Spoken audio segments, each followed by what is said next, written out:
5, 4, 3, 2, 1. Thunderbirds are go.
Yes, sir, Commander.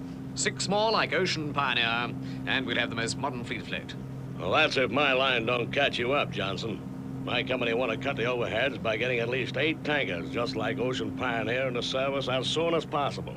I can't say I blame you, sir. 3 men looking after 120,000 tons of seaworthy steel certainly makes the balance sheet look good. What is it, Collins? The reactor's overcompensating, sir.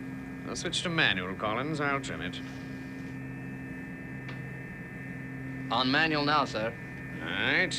Give me your readings as I trim. 054, rising. 059, rising. Seems to be quite a large amount of mist ahead. That's strange. Those weather boys don't usually slip up on that sort of thing. There's no mention of mist in their weather report. 063, rising. 068, still rising, Captain.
Yes, your ladyship.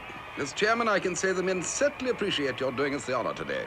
My pleasure, Lord Worden, I assure you. If you will just step this way, dear lady. A thoroughly excellent vintage, Parker. Excellent, I say. Indeed it is, Stevens. A toast, Parker. A toast to Lady Penelope Creighton-Wall. A toast, Stevens. A toast to one of England's fairest roses. Pardon me, Stevens. Course, dear chap, course. To her ladyship. Cheers. It gives me great pleasure to name this ship Ocean Pioneer the Second. May God bless all who sail in her.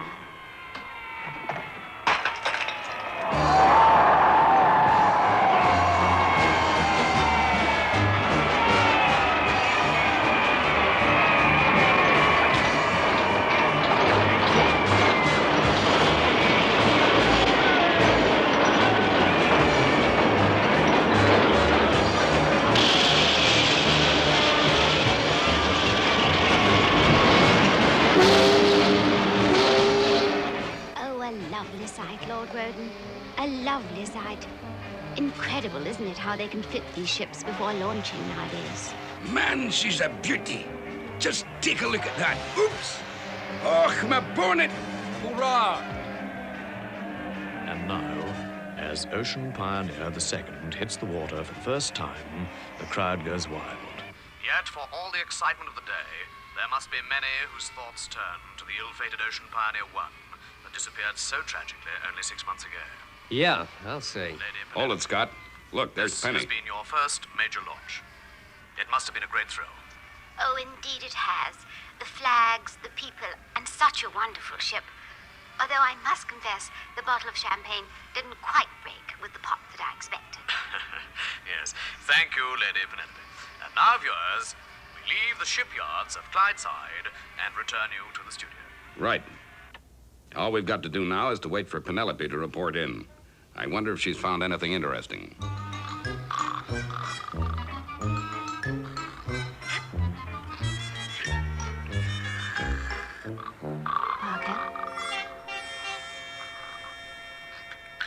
Parker, can you hear me? Loud and clear, lady.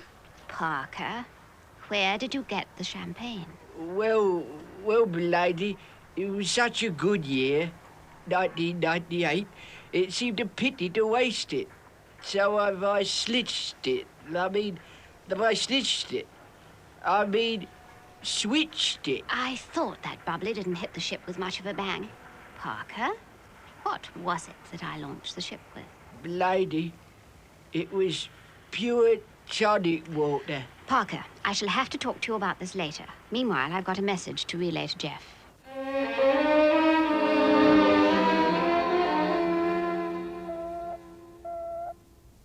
Ah, there's Penny now. Go ahead, Penny. Jeff, my plan to launch Ocean Pioneer 2 was entirely successful. Yes, we saw the whole thing on television, Penny. Did anybody suspect anything? Well, I don't think so. Lord Roden was only too delighted to have me on the platform. How about the ship? Did you give it the once-over? Yes, Jeff, I gave it the once-over, but I found nothing that indicated sabotage. I really believe the ship is in no danger, Jeff. Well, I'm glad to have your assurance, Penelope. Thanks for investigating it for me. You're most welcome, Jeff. You know, despite what Penelope says, I'm still worried about that craft. But, Father, I don't get you. What's there to worry you, Father? It doesn't make sense. Listen, boys. If Ocean Pioneer 1 can blow up in the middle of the ocean for no apparent reason, anything can make sense. You mean if it happened once, it can happen again? That's it exactly, Alan. I've just got a feeling we're going to hear more about that ship once she's left on her maiden voyage. Well, there's no use brooding over it. If anything's going to go wrong, our worrying over it won't prevent it. Well, I'll be... Gee, already? Okay, John. Let's have it. There's a distress call come in from Oahu in the Pacific, Father, requiring immediate action. What's the trouble, John? A typhoon just hit the island, Father, and struck the hospital full force. The foundations are crumbling, and the patients are in extreme danger. Right, John. Brief Scott when he's airborne. This has got to be quick. FAB, switching to standby now. Well, at least it's not the tanker in trouble. Okay, Scott, on your way. Yes, sir.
International Rescue Headquarters, heading across the Pacific on course 324 by 007. Okay, Scott. Any more information? A tidal wave has undermined the footings of the main hospital on the island. John is still getting details. We'll need Thunderbird 2 with double crew and Pod 3. FAB, Scott. Leave it with me. Right, Virgil? On your way with Pod 3. Okay, Father. Alan? Yes, Father. You're due in the space satellite at 1500. That leaves you out. Yes, Father. Gordon? Yes, sir. You'll double crew with Virgil. On your way. Yes, sir.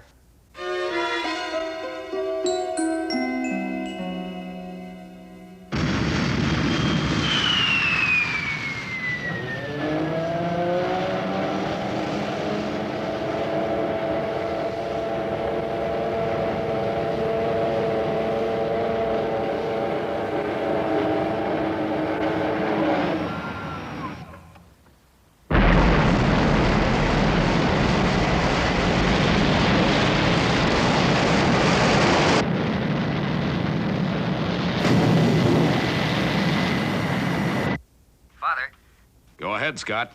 I'll be landing in the danger zone in 2 minutes. I've briefed Bill and Gordon. According to John, Tintin, get Brains up here. Right away, Mr. Tracy. What do you reckon's causing the interference, Father? Hold it a second, Alan. Virgil's coming through. I don't get it. Virgil's lost contact, too. This could be very serious. Brains. What do you make of this? I'm afraid that John up in the satellite is now out of contact too, Mr. Tracy. I think it only affects transmissions via the satellite. Yes, but it cleared itself then, didn't it? Yes, Mr. Tracy. But the interference signal appears to be much stronger this time. Alan? Yes, Father. You're due to relieve John in 6 hours anyway. Can you take off now? I guess so, Father. Brains, you'll need information from the space satellite in order to trace this fault, right? Yes, Mr. Tracy. All right, then, I want you to go with Alan. We've got a complete communications blackout on our hands, and that leaves us vulnerable. International Rescue could fall down on the job for the very first time. Yes, sir.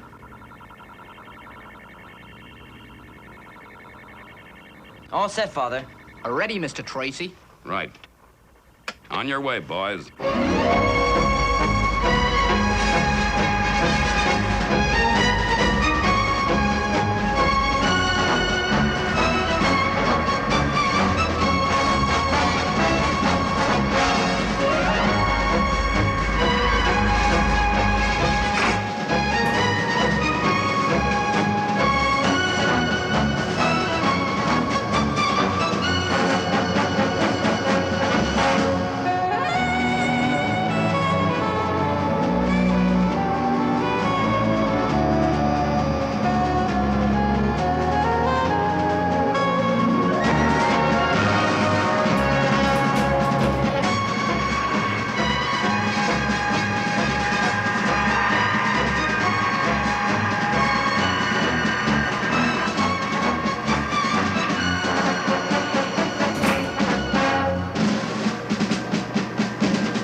Well, Brains, there's your recording of the interference. But it seems a mighty long way to come just to pick up a reel of tape. Not at all, Alan. For analytical purposes, a recording made outside the Earth's atmosphere is much cleaner. Okay, Brains, let's move. The sooner I get you back to the base, the sooner you'll be able to work out an answer. See you then, boy. See you, John. Oh, and hey, don't forget, you owe me 6 hours. Yeah, see you.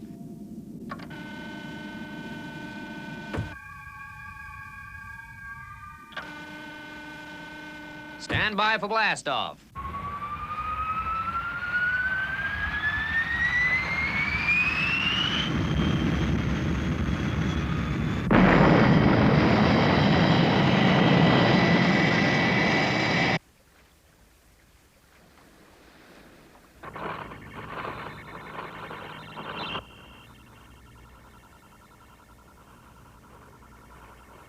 Is there no news yet, Mr. Tracy? No, Kirano, not a whisper. That interference is still with us. It's terrifying to realize how much we depend on communication in this rescue business. Now, you two, you mustn't encourage one another. There's probably nothing to worry about. And Mr. Brains, you haven't heard from him? No, Kirano, we don't know anything. With all this interference in the air, long-distance transmissions are out. As far as I know, only transmissions over short distances are possible. Between Thunderbirds 1 and 2, for instance. I suppose I'd better go and start organizing lunch. It'll be just the 4 of us again. Yes, Tintin, I guess so. Oh, that will be the mail plane, I expect. No, Kirano, that's Thunderbird 1.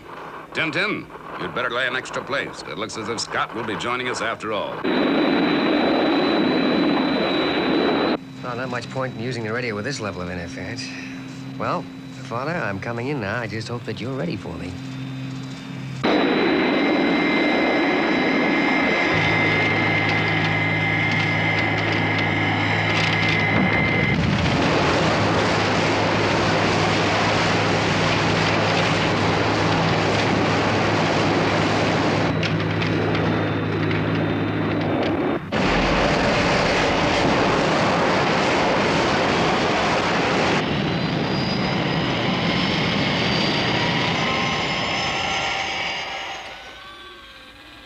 Hello, folks. Scott, how did it go?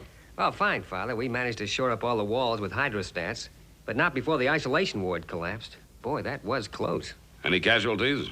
Well, no, Father. There were no cases in the ward at the time. Virgil and Gordon, are they all right? Sure, Tintin. And even muddier than me. They should be back soon. We found we could contact each other when we were close, despite the interference, Father.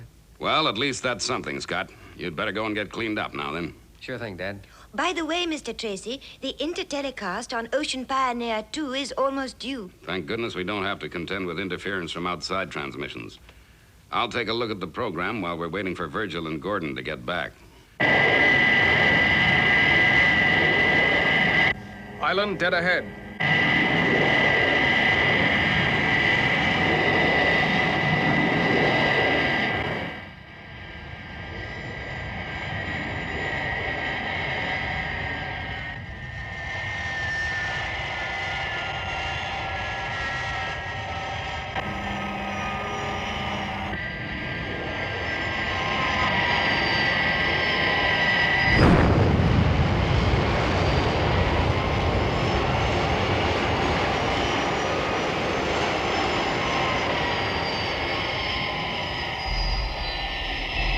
All we need now is for Thunderbird 3 to get back, and the whole team is together again. Yes, and let's hope Brains clears up the mystery of this interference.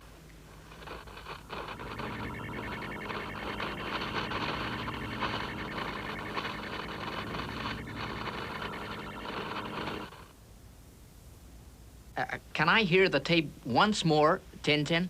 Coming up, Brains.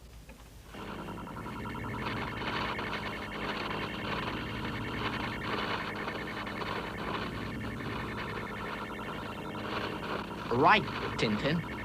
Keep that sound in your mind. Now, listen. And with her first cargo of liquid Alsterine, Ocean Pioneer 2 sails the blue waters of the Mediterranean. Just 3 men, 1 ship, and 200,000 tons of nature's latest aid to mankind, liquid Alsterine.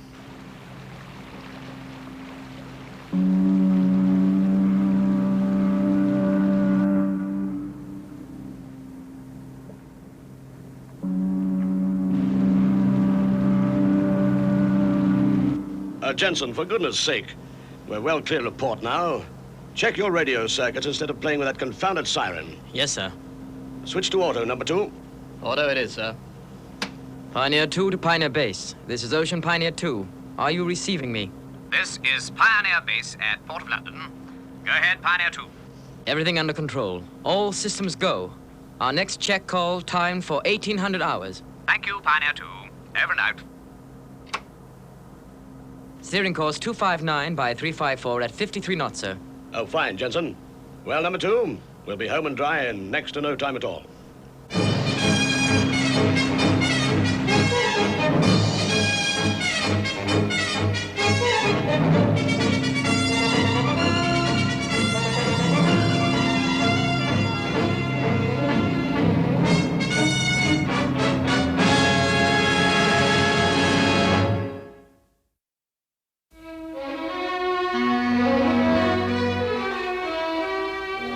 Can I see you in the laboratory right away, Mr. Tracy? Trouble, Brains? We've traced the interference, Mr. Tracy, but it presents a few problems. Okay, Brains, I'll be right with you. Set it up again, Tintin, but measure the quantities very carefully. Yeah, go steady, Tintin.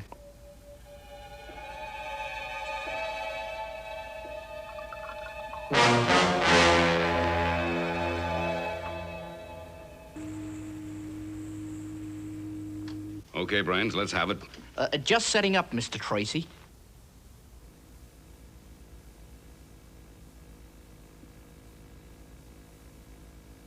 Can we have the original, Tintin? Coming up.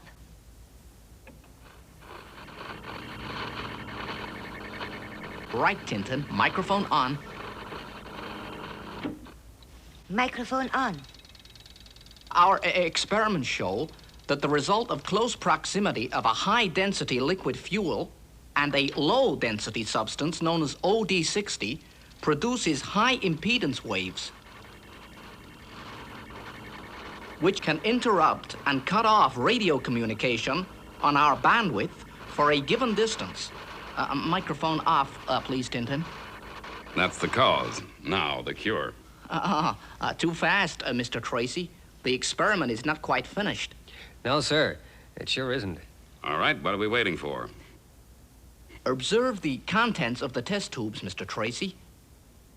By even closer proximity, further chemical action takes place until finally they... Wow! Okay, Brains, what does it all add up to? It adds up to a very large explosion in whatever area one finds both A and B. A being alsterine and B being... Alsterine, you say? Yes, Mr. Tracy. Alsterine and sea fungi found close to the currents of the Gulf Stream, OD60. Used to make dog food, of all things. Scott, have you got a fix yet? Yes, Brains, but it just doesn't make sense. Working on Allen's orbits and the time of the blackouts, I land smack in the middle of the Mediterranean. Miles from the Gulf Stream and miles from the nearest landfall. This OD60, is it only found in the Gulf Stream area? I believe so, Mr. Tracy. Oh, Lady Penelope could soon tell us. Penny? How would she know? Wasn't she on the panel to judge the All Pets Poodle competition? Poodle competition? All Pets, the only dog food that uses the food that nature provides from the sea. OD60, of course. Tintin, get on to Penny right away. I want to know each location of OD60 and whether any has been found in or near the Mediterranean. And tell her to make it fast. I've got a hunch. A hunch, Father? Yes, Scott. A very strong hunch that somewhere just about here there's a great pile of OD60. But it's more than a hunch that sailing out from here there's 200,000 tons of alsterine in Ocean Pioneer 2.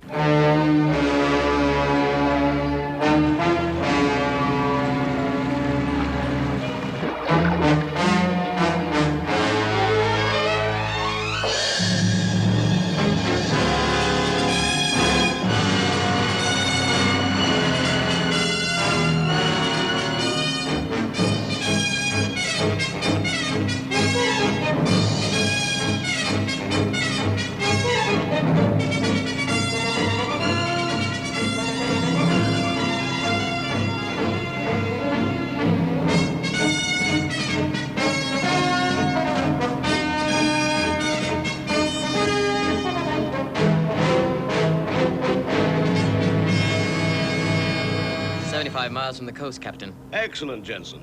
Excellent. This is Port of London, Pioneer Base to Pioneer 2. Come in, Ocean Pioneer 2. This is Ocean Pioneer 2 to Pioneer Base.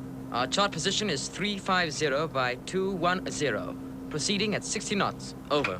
Good progress, Pioneer 2. We'll have a reception committee with you. Get rid of that noise, Jensen.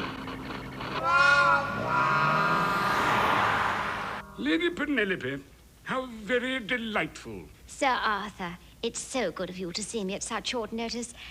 It's this doggy book that I'm compiling, you know. Now, in the chapter on feeding, I feel that my readers will want to know more about OD60. Of course, I know we can rely on your discretion. We wouldn't like everyone to know where to trawl for our product. Oh, of course, Sir Arthur. You can rely on me entirely. Thank you, Lady Penelope. Well, now, looking at this map, if we follow the Gulf Stream from its source here and around the coast of Florida, we find the main sources of OD60. The main sources, Sir Arthur? There are others, then? Well, we don't know yet. Look at the map. Just look at the distance that we have to transport OD60. I tell you, the capital costs are crippling to my company. Now, what we have done is to dump 150,000 tons of active OD60 in the Mediterranean in the hope that it will flourish and provide further raw material for all pets. Then there is OD60 in the Mediterranean? No, we don't know for sure yet. Oh, well, what a capital idea. I promise I won't tell any of the girls at the club. You can count on me, Sir Arthur.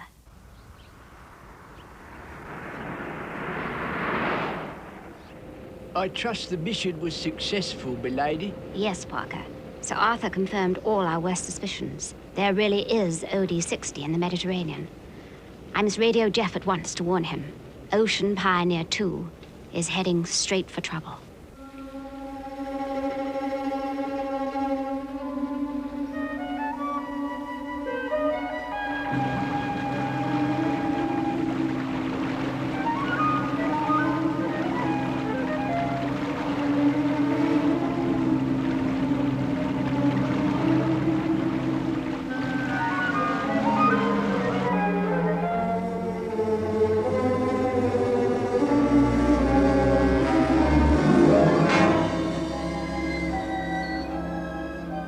Ocean Pioneer 2 from International Rescue.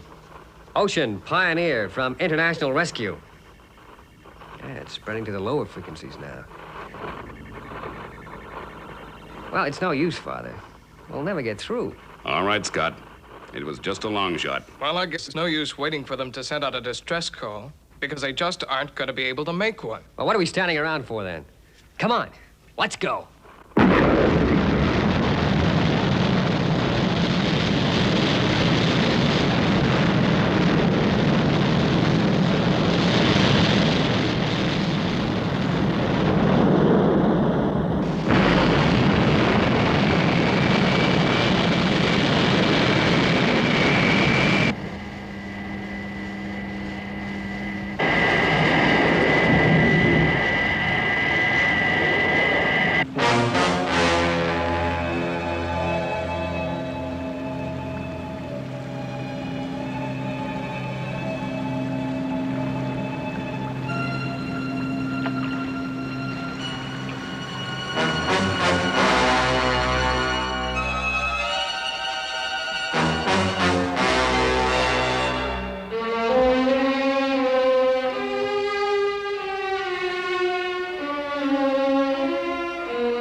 Pioneer 2 to Port of London, Pioneer Base. Come in, Pioneer Base.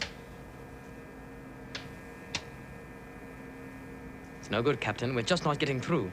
Number 2, trim your reactor definition. You're 2 points over. Very good, sir.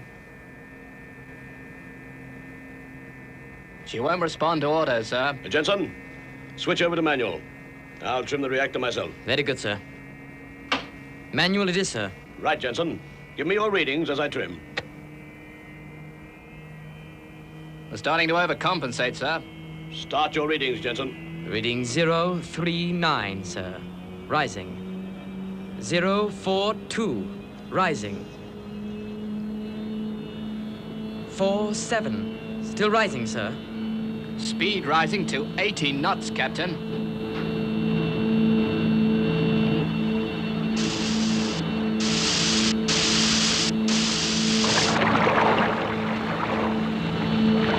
Ocean Pioneer 2 to Port of London Pioneer Base.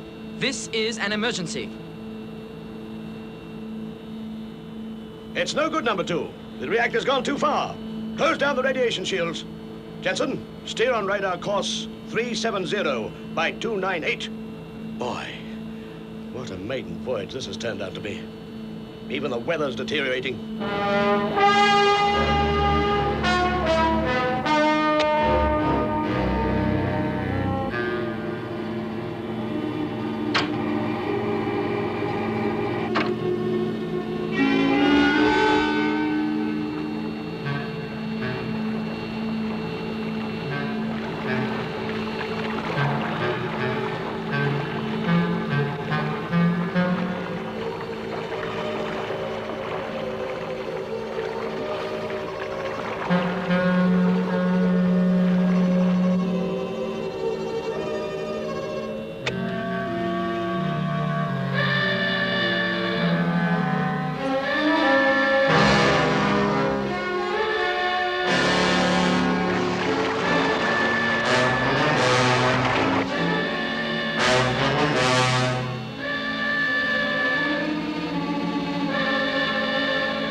Steering on radar course 370 by 298, sir, at 85 knots. 85? The engines won't stand it. They won't stand it.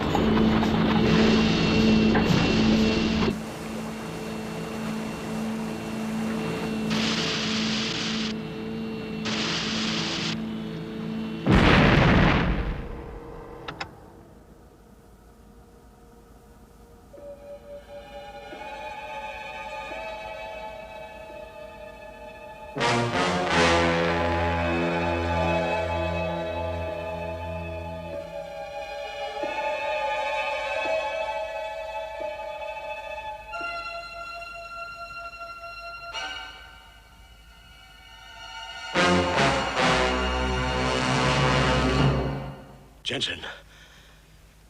Jensen. Sir? The radio, Jensen. Call international rescue. It's our last chance. We can't last long without air. International rescue. Must call international rescue.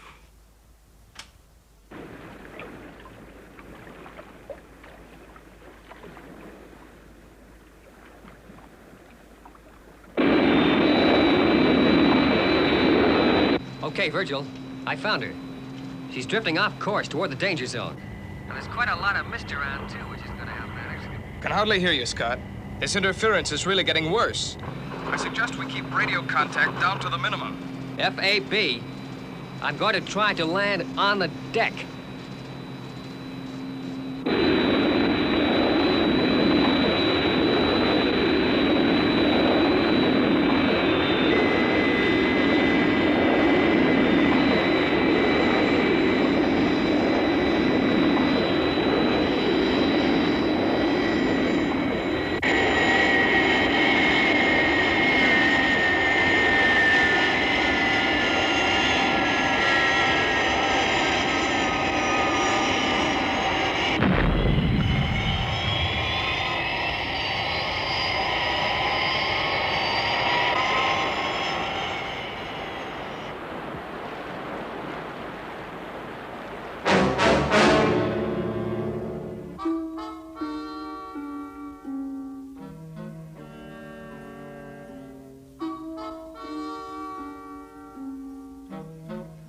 Calling international rescue. Radiation shields in position. Air supply failed. Over.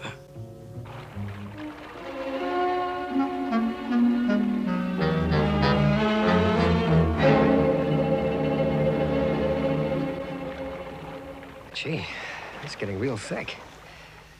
I hope Virgil's not far off.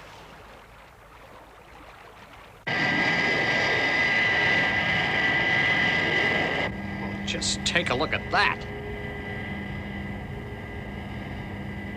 Terrifying, isn't it?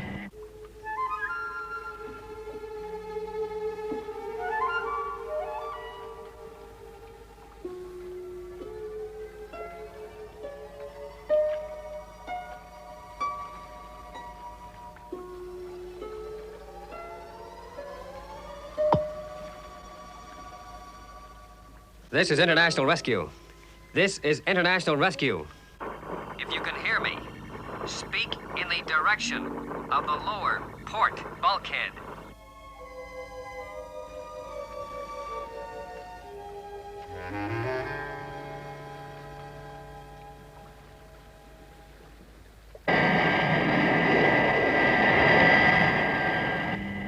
We're never gonna find the tanker in all this. See if we can get through to Scott and home on his signal. Thunderbird 2 calling Ocean Pioneer. Come in, Scott. Nothing.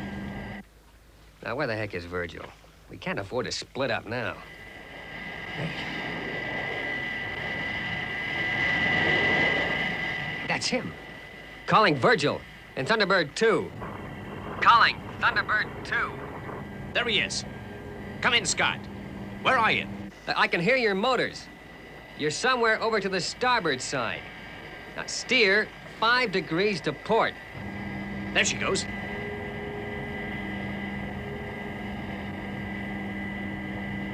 Okay. Now, let's hurry it up, fellas. There's not a moment to waste. Okay, John. On your way. Right, Virgil. Keep her steady.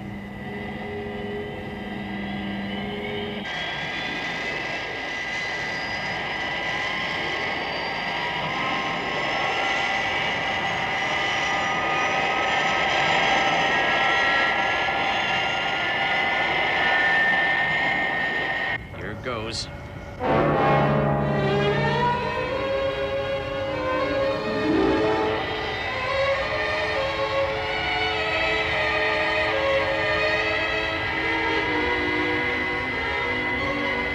Okay, Virgil. As soon as John hits the deck, stand well clear till I send for you.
How's it coming, Scott? I'm nearly there, John.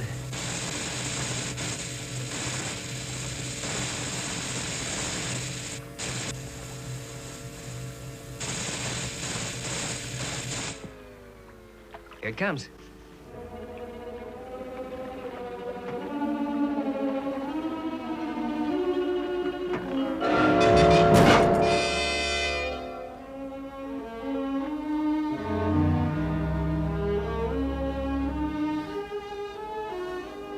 Say they look in bad shape, Scott. Yeah. Now, come on.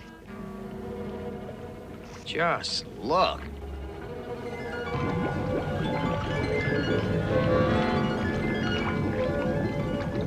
Now, this can only mean one thing. We must be right over the OD-60 now.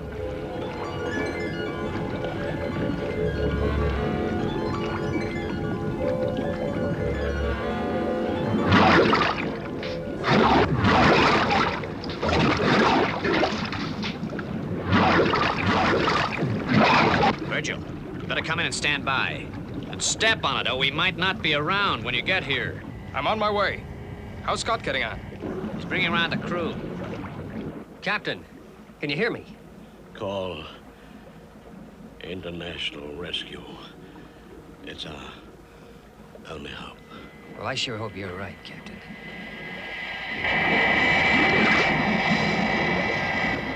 Okay, Virgil.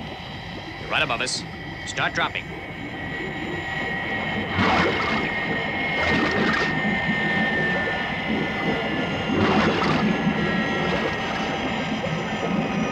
Look out!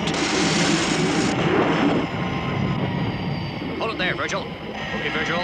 Down rescue gear. Captain, lead your men off the ship. Young fella, I just want you to know Sorry, that... Captain, no time right now. Your ship is about to blow up. It's what?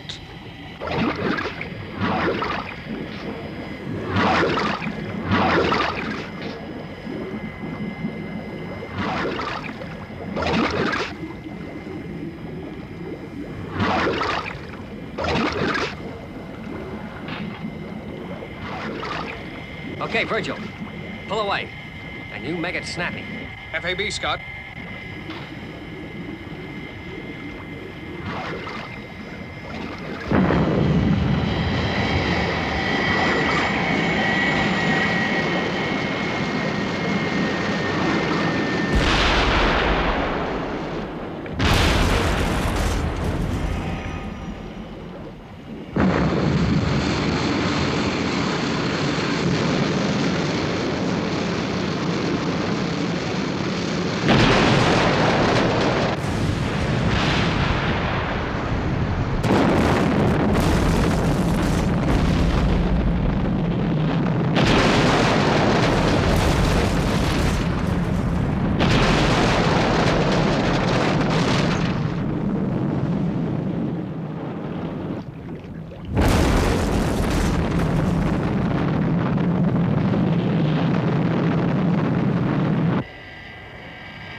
There's no sign of him anywhere. Thunderbird 1 from Thunderbird 2. Come in, Scott. The interference is cleared, but Scott doesn't answer. He just got to have made it. Thunderbird 1, come in, please. Do you read me? Loud and clear, Virgil. Okay, let's get out of it. See you back at the base.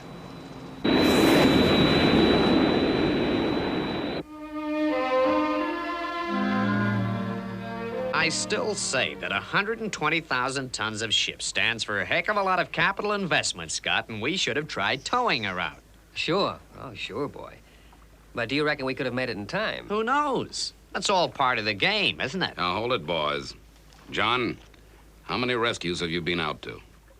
Well, I guess about a dozen, Father. Scott? All of them, Father. Okay. And yet you still argue. Oh, we weren't arguing, sir. No, we were just discussing it, Father. Listen. For many years now, man has worked to perfect the material things in this world. And he's done pretty well for himself. If a building falls down, he can soon build it up again. With life, it's different. And this is why the object of international rescue will never change. Your job is to save lives that are in danger. And that's how it's gonna be. Always. Got it? Well, that's okay by me, Father. Yeah, sure, Father. Okay. Go and dip your hot heads in the pool. I want to read my book.